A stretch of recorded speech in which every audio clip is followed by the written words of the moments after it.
तो दोस्तों, आज एक बहुत बड़ी धमकी मिली है या चुनौती।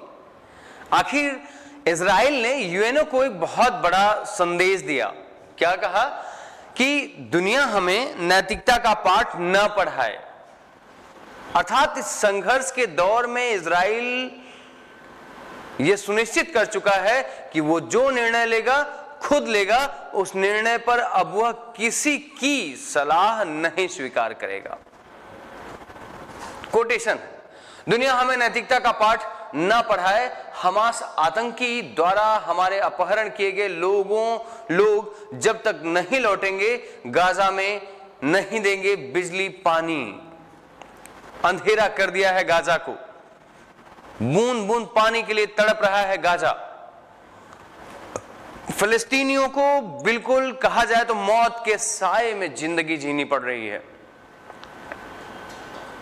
दोस्तों, ये वही इजराइल है जो चंद रिफ्यूजियों के साथ फिलिस्तीन में प्रवेश करता है और धीरे धीरे फिलिस्तीन को ही अल्पसंख्यक के रूप में बना देता है, अल्पसंख्यक बना देता है। दोस्तों, इजराइल ने 24 घंटे के भीतर 11 लाख फिलिस्तीनियों को उत्तरी गाजा खाली करने का दिया है अल्टीमेटम होगा जमीनी हमला। और दोस्तों, जिस तरीके से हमास ने इजराइल पर हमले की शुरुआत की थी, अब आप देखेंगे कि इजराइल किस तरीके से इस युद्ध को खत्म करने की रणनीति बना रहा है। पूरी तरीके से गाजा पट्टी को नष्ट करने की नीति है। गाजा पट्टी में रहने वाले जो फिलिस्तीनी थे उनको पूरी तरीके से नष्ट नाबूद करने की रणनीति है। यूएन से भी कहा गया कि उत्तरी गाजा में रहने वाले जितने भी फिलिस्तीनी हैं उनसे कह दो कि वो वहां से चले जाएं, अन्यथा हम पहचानने से मना कर देंगे कि कौन इंसान है और कौन हैवान। ताबड़तोड़ कार्रवाई होगी, जमीनी हमले होंगे और एक एक यहूदियों के मरने का बदला लिया जाएगा। तो दोस्तों, आप देखें, संयुक्त राष्ट्र के प्रवक्ता स्टीफन दुजारिक ने कहा है कि इस आदेश से विनाशकारी मानवीय परिणाम सामने आने का खतरा है। यह आदेश ऐसे वक्त आया है जब इजराइल ने हमास के खिलाफ अपनी जवाबी कार्रवाई तेज कर दी है। दोस्तों, यहां कहा जाए यूएनओ के जो सेक्रेटरी हैं, जो हेड हैं, प्रवक्ता हैं, वो भी अब इस बात से बिल्कुल सहमत हैं कि ये जो दौर है इजराइल में, जो ये इजराइल के द्वारा जो गाजा पट्टी के क्षेत्रों में बमबारी की जा रही है या आक्रमण किया जा रहा है, दोस्तों, अब ये एक ऐसे समय में निर्णय लिया जा रहा है जहां से इतनी जल्दी वहां रहने वाले लोगों को हटाना बहुत मुश्किल होगा। दोस्तों, Israel is going to win, but आखिर इस बट का मतलब है ह्यूमैनिटी को बचाने की कोशिश की जाएगी, लेकिन दुश्मनों को बचाने की कोशिश नहीं की जाएगी, क्योंकि इस बार युद्ध की शुरुआत फिलिस्तीन ने की है और अंत इजराइल करेगा। तो दोस्तों, देखिए क्या कहा गया। वहीं दूसरी तरफ यूएन के इस बयान पर इजराइल भड़क गया और इजराइल ने कहा कि संयुक्त राष्ट्र के बयान को गलत और अपमानजनक बताया। इजराइल का कहना है कि आतंकियों ने हमारे नागरिकों की हत्या की है, उनके साथ बर्बरतापूर्ण व्यवहार किया है और अब कहा जा रहा है कि संयुक्त राष्ट्र ऐसे हालत में हमें कोई उपदेश ना दे।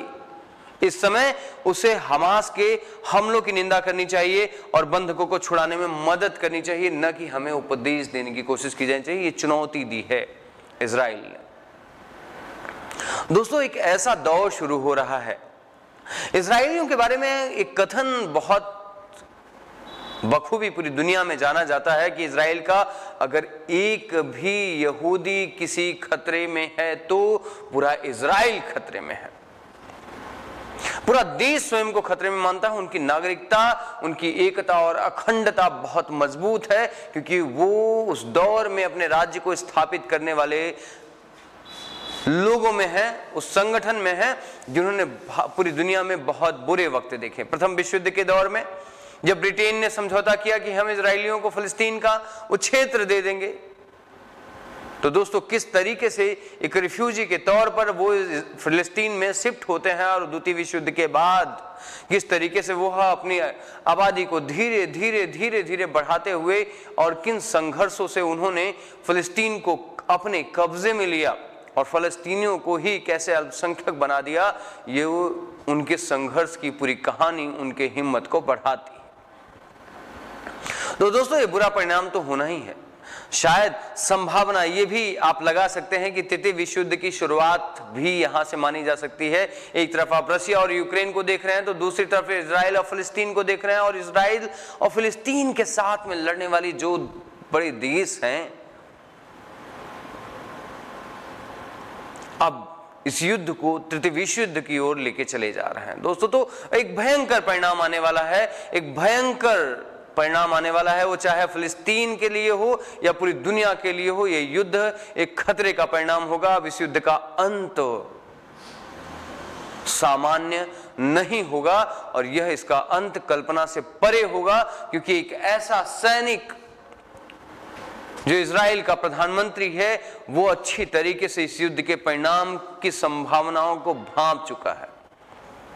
और दोस्तों ये युद्ध बहुत घमासान है और सच ही कहा जा रहा है। क्या हो सकता है इस इजराइल के अल्टीमेटम का अर्थ? आप देखिए क्या कह रहा है इजराइल, आखिर क्या समझाना चाहता है। तो उत्तरी गाजा खाली करने के अल्टीमेटम का एक संकेत यह हो सकता है कि इजराइल अब गाजा पर बड़ा जमीनी हमला कर सकता है। वहीं गुरुवार को इजराइल की सेना ने कहा कि वह गाजा में संभावित जमीन अभियान की तैयारी कर रहा है, और वहीं लेकिन इस देश के नेताओं ने इस संबंध में अभी कोई निर्णय नहीं लिया है। लेफ्टिनेंट कर्नल रिचर्ड हेस ने गुरुवार पत्रकारों को बताया कि जब जमीनी अभियान की तैयारी कर रहा है तो वहीं पे आप देखें इजराइल ने लगभग 3,60,000 रिजर्व सैनिक बुला लिए हैं अपने।